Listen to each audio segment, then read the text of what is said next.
Hi everybody, welcome to Rise. You're in the right place.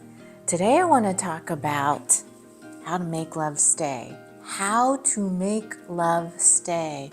It's a poetic question, it's an abstract question, and I think it is a question that is essential to humanity. We need to understand why we're afraid of loving, because maybe we can't make it stay. What makes loving so difficult, because maybe we can't make it stay the same. And why is love so essential? I mean, let's face it, it's cold, it's lonely in the deep, dark night. And without love, life is painful and cruel.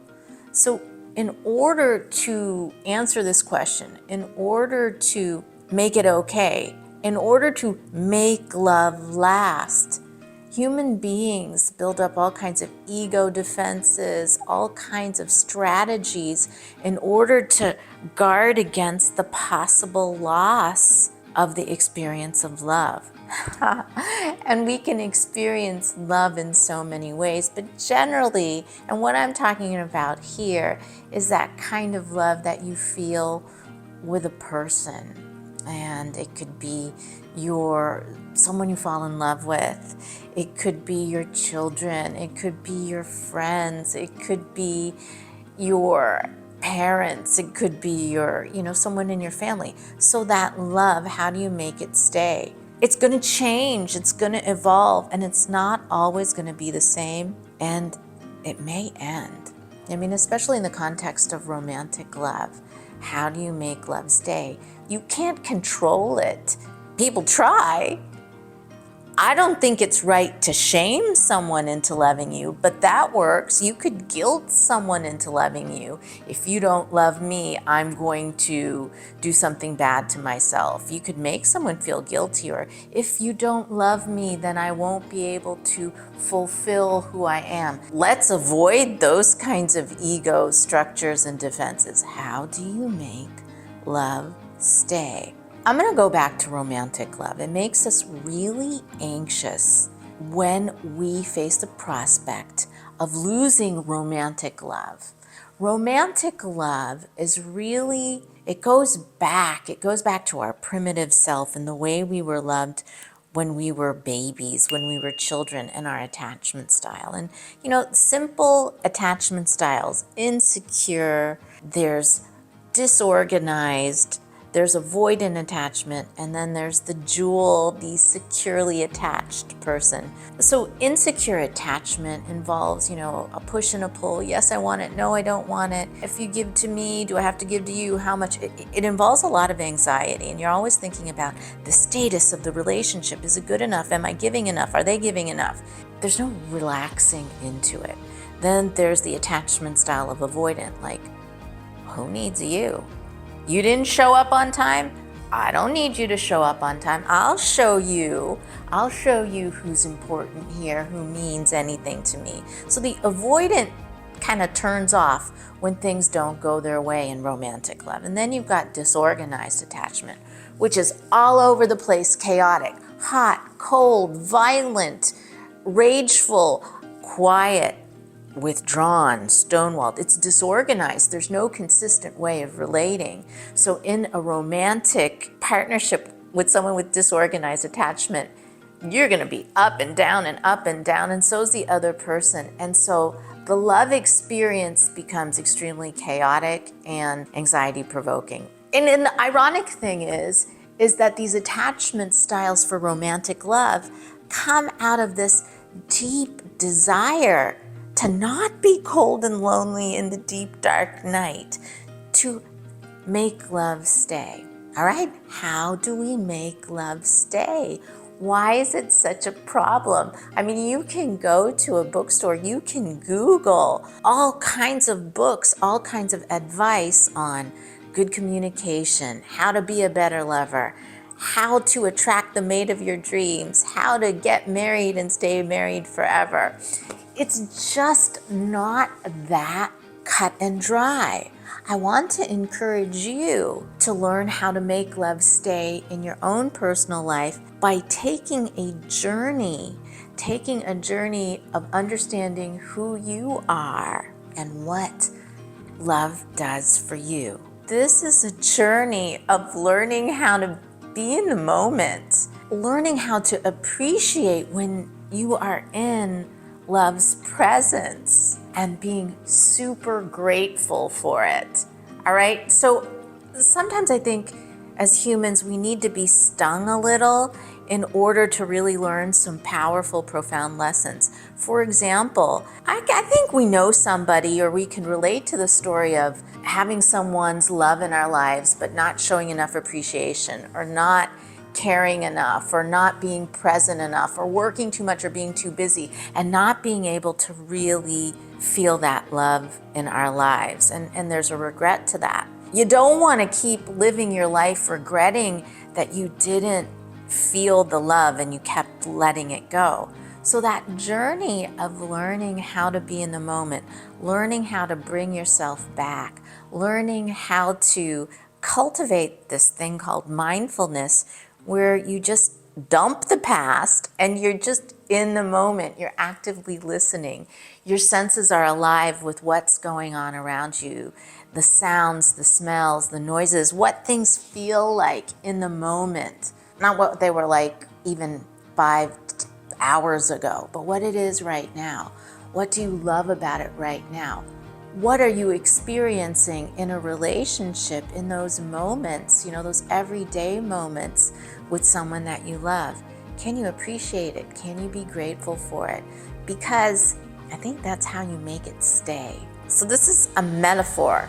You make it stay, it becomes a part of you. It helps you to become a more loving and creative person in the moment when you're experiencing love with another person. It enhances your life, and not by anxiously trying to control that person to be there for you, to fill all of your holes, to listen to you 24/7. I mean, it's nice to have company. It's wonderful to have company. But this other person isn't going to rescue you or give you a whole new life. The beauty, the best thing about love is that it can complement you. It can help you to rise and grow and be a better person. Bear with me here with this metaphor. You can have this most beautiful, and I'm envisioning this gorgeous red apple that's just juicy and shiny and just a beautiful color. And I'm just thinking about taking a bite and eating it and just relishing this apple. All right. So that experience of eating the apple was so wonderful, so tasty, so sensual and perfect, and perfect in an imperfect way. It was just wonderful. But it's gone. That moment is gone. The apple is gone. But it's inside of me, and it's becoming a part of me, and it's helping me to grow, and it's giving me such nutrition and hydration in order to carry on my job as a human being. Love is so nourishing for our minds, for our spirits, and even for our bodies. Physiologically, love has profound reinforcing elements to it. Like when we love, our immune systems increase. We get better immune systems. We're more resistant to bacteria and all kinds of predators in our environment. Our immune system really benefits. When we love, our risk of heart disease plummets. Our blood pressure levels off. We create hormones like oxytocin that make us feel warm and cozy and good. We also produce dopamine. We all hear a lot about dopamine and how reinforcing and exciting it is. It makes life feel good. And we also get all of our endorphins from love. Natural opiate painkillers in our bodies are produced when we love. So love is physiologically reinforcing. It's also psychologically reinforcing, because when we're loving from a secure place, it is a harmonious experience which helps other people to feel more emotionally regulated. When you're around somebody who has experienced love and isn't in an anxious state and is able to tolerate the ups and downs of love and relationships in the world, it feels really good. And you want to be around somebody like that. So cultivating that in yourself makes you a magnetic person.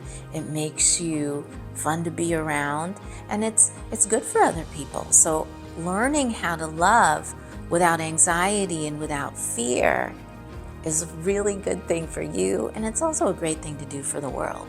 How to make love stay. Well, you can't wrestle it and pin it to the ground. You can't control it. You can't command it. Those are really important learning lessons. Maybe you've been through relationships where you were so afraid of love leaving that you were super controlling. I mean, maybe not even consciously. Or you were very forceful and dominant because you just couldn't live without the love. We can learn a lot from these kinds of relationships. But one thing I think that really helps make love stay is cultivating this kind of mindset. It's called negative capability. Negative capability. I think negative capability is really interesting. The phrase came about by the poet John Keats. It's this way of knowing. It's this way of being able to tolerate things without needing to pin them down. It's a sublime experience where you appreciate the beauty of a moment without needing to mass produce it, without needing to capture it and make it stay. It's a way of appreciation. So this negative capability way of knowing overcomes perfection, needing to perfect a moment and then you'll really be in it. Or if the house is clean, then love can really stay. Or if I'm looking a certain way and I've lost 20 pounds, then love will stay. Or if I have this car, then love will stay. No. Love exists in this state of negative capability. It's subtle. It's perfect in its imperfection. And it comes and it surrounds us for as long as we're able to appreciate it and let it into our lives. Another thing about making love stay is love comes to us as a journey. Love stays with us as we appreciate it. Love gives us more as we're grateful for it. So love forces us to be in the present moment. It's a really special experience.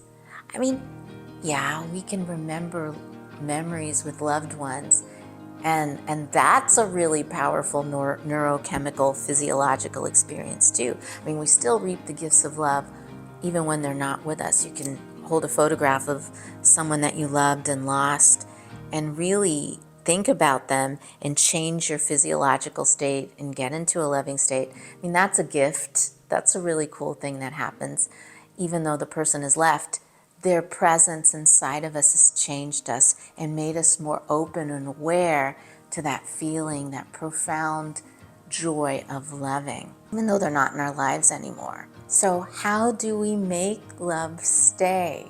We make love stay by becoming more loving ourselves. We make love stay by being brave, by allowing ourselves to love, even though it may not be permanent. We may not be able to scale it or monetize it, but the fact that we're able to feel it brings so much depth and joy and texture to our lives. We leap in. We're also reminded that loving, facing this ability to love in the midst of all of the anxiety of potentially losing us, encourages us to take our journey of life, to live it, not to sit back and expect to be rescued, but actually to actively participate in our life, to learn how to be grateful. Gratitude actually enables us to love more, and it can transform our lives when we're really grumbly and cranky and feeling victimized. Feeling grateful for the little things can open us up to wonder and change our brain states and open us up to love. And then appreciation, good old appreciation. appreciating what love gives to us, even though it might not stay forever. Being able to appreciate it is a powerful, powerful experience, and it makes people feel joyful. Ultimately, love and being able to love in the midst of impermanence gives us this ability to grow our minds, to love more, to be free from pain, and to become better lovers, even though there's kind of like this uncertainty that can cause pain. Ultimately, we learn to heal from that pain, and our hearts become softer and bigger every time. So, as we go into the new year, I encourage everybody to be brave, to learn how to make love stay in your life. Thanks for listening. See you soon.